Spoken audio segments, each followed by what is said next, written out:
안녕하세요, 정 원장입니다. 잘 지내시죠? 이제 완연한 여름이네요. 굉장히 덥고 습합니다. 이런 여름이 되면 아무래도 옷이 짧아지고 얇아지다 보니까 비만이나 다이어트, 체중 감량에 대해서 문의를 하시거나 상담을 원하시는 분들이 많습니다. 제가 그런 분들과 상담을 하다 보면 항상 느끼는 점이 이 체중을 감량하는 방법에 대해서 제대로 이해하고 계신 분이 별로 없습니다. 일반적으로 어떻게 살을 빼실 계획이냐고 여쭤보면 운동해야죠, 이렇게 말씀하시는 분들이 대부분이고요. 그리고 기존 여러 다이어트를 했다가 실패하신 분들 보면 이 운동으로 살을 뺐다가 요요 현상으로 실패하신 분들을 적지 않게 만나게 되죠. 이처럼 체중 감량에 대해서 제대로 이해를 못 하시는 분들이 대부분이고, 막연하게 운동으로 살을 뺀다 이렇게 생각하시는 분들이 많죠. 요즘 매스컴을 봐도 울끈불끈한 그런 트레이너들이 나와서 체중 감량에 대해서 많이 얘기를 하고 식단 조절 이런 얘기를 하는데요. 사실 이 운동으로 체중을 감량하는 방법은 그렇게 효과적이라고 보기가 어렵습니다. 제가 그 이유에 대해서 오늘 여러분들과 같이 알아볼까 합니다. 자, 가시죠. 운동 다이어트가 실패하는 이유. 이 운동 다이어트, 운동으로 체중을 감량하는 방법은 칼로리 소모량을 높이는 거죠. 그래서 평소보다 훨씬 많은 운동량으로 이 지방을 태워서 체중을 줄이겠다, 이런 방법이죠.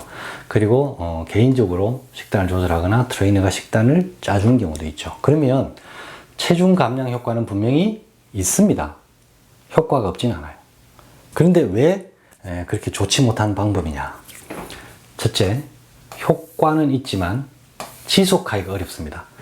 이 칼로리 소모량을 굉장히 높이는 운동을 지속적으로 평생 하시기가 어렵죠. 그래서 이 운동을 어느 순간 줄이거나 그만두시게 되면 대부분 예전 체중으로 돌아가게 됩니다.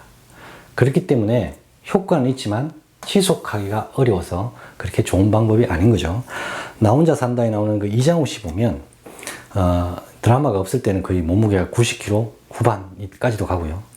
드라마를 준비하기 위해서 체중을 줄였을 때는 70kg 중후반 이렇게 가죠. 대부분 그 드라마가 들어오게 되면 급격하게 이런 방법으로 체중을 확 줄이게 됩니다. 그죠? 그래서 자기 체중을 찾았다가 다시 드라마가 끝나면 마음껏 먹고 또 다시 몸이 불어나게 되죠. 이처럼 운동 다이어트는 급격하게 체중을 감량해야 하는 경우에는 꽤 효과적이지만 지속하기가 어렵기 때문에 대부분 실패를 하시는 경우가 많습니다. 그리고 두 번째는 식욕의 조절이 어렵습니다. 이 운동을 하게 되면 칼로리 소모량이 많잖아요. 그럼 운동이 끝나고 나면 이 허기가 집니다. 배가 고프죠. 그래서 참다 과식을 하시거나 폭식을 하시게 됩니다. 그래서 대부분 마음만 더 무거워지고 결국은 실패하게 되죠. 그렇기 때문에 식욕의 조절이 어렵다, 그렇게 생각하시면 되고요. 세 번째는 이 식단은 이 트레이너가 말하는 그런 식단이겠죠. 닭가슴살, 계란에 샐러드나 삶은 고구마, 이런 굉장히 심플한 식단을 짜주는데요. 이 식단을 지속하기 어렵죠. 세상에는 맛있는 것도 너무 많고요, 유혹도 너무 많습니다. 그렇기 때문에 이 식단을 지속하기 어렵기 때문에 운동으로 다이어트하는 방법은 어려움을 겪게 됩니다. 이런 이유로 인해서 운동으로 체중을 감량하는 다이어트 요법은 대부분 요요 현상을 겪거나 실패하게 됩니다. 이 운동 루틴을 여러분들이 평생 하실 수 있다면 괜찮습니다. 물론 유지는 할 수 있겠죠. 굉장히 어렵지만 말이죠. 이에 비해서 식습관을 조절해서 살을 빼는 방법이 가장 효과적인데요. 물론 쉽지는 않습니다. 이 음식을 조절한다는 거, 식습관을 조절한다는 거 말처럼 쉽지는 않죠. 하지만 이 운동 다이어트에 비해서는 그나마 조금 더 쉽고요. 여러분들이 갑자기 식습관을 조절하실 필요는 없고요. 서서히 조금씩 줄여서 스트레스를 크게 받지 않으시면서 줄여나가시면 이 체중은 서서히 줄게 됩니다.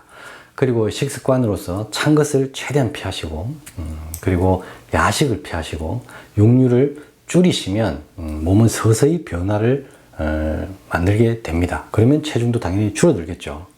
그러면 건강하게 여러분들이 이 체중을 줄이게 되는데요. 어디까지나 운동은 체중 감량보다는 심폐 기능이라든가 이 순환 기능을 강화시키는 그런 건강의 목적으로, 그리고 일부 스트레스 해소를 위해서도 효과적이죠. 그렇기 때문에 그런 목적으로 운동을 하시고 또 근육량을 늘려서 몸을 건강하게 하시겠다, 그런 취지로 운동을 하시는 것이 좋고요. 체중 감량의 목적으로서는 그렇게 좋은 방법이 아닙니다. 그리고 여기에 제가 추가로 하나 더 말씀드리고 싶은 게 이 체중계, 이 체중이라는 그런 숫자 있잖아요. 대부분 다이어트를 하다 보면 이 체중계를 매일 수시로 올라가 보죠. 그렇게 재게 되는데, 사실 표준 체중이라는 것도 좀 문제가 많습니다. 한의사들이 볼 때는 체질별로 이 표준 체중이 좀 달라야 하거든요. 제가 키가 180인데 이걸 표준 체중으로 쉽게 계산해 보면 72kg겠죠. 근데 태음인들 같은 경우에는 뼈도 크고 근육도 많고 이렇기 때문에 저와 같은 키라도 사실은 80kg 중후반까지 나가는 것이 더 정상적인 체중입니다. 제가 그렇게 나가면 굉장히 문제가 있는 거고요. 그 태음인이 저처럼 이렇게 말라도 굉장히 좀 문제가 있을 수 있습니다. 그렇기 때문에 모든 사람에게 키 뒤에 두 자리 곱하기 0.9는 굉장히 1차원적이고 수준이 낮은 그런 표준 체형이고요.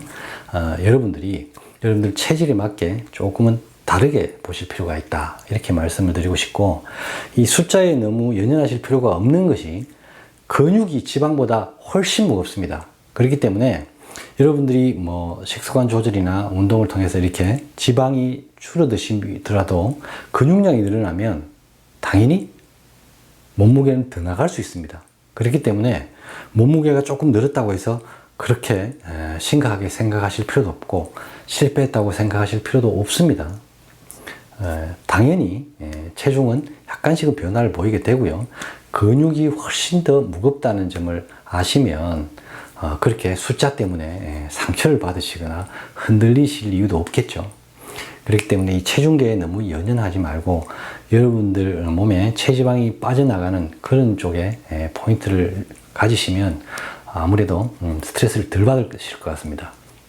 그리고 여성분들은 남성보다 당연히 체지방이 약간 높아야 됩니다. 여성분들은 지방이 심각하게 줄어드는 것이 몸에 더 해로울 수 있고요. 남성분들도 마찬가지입니다.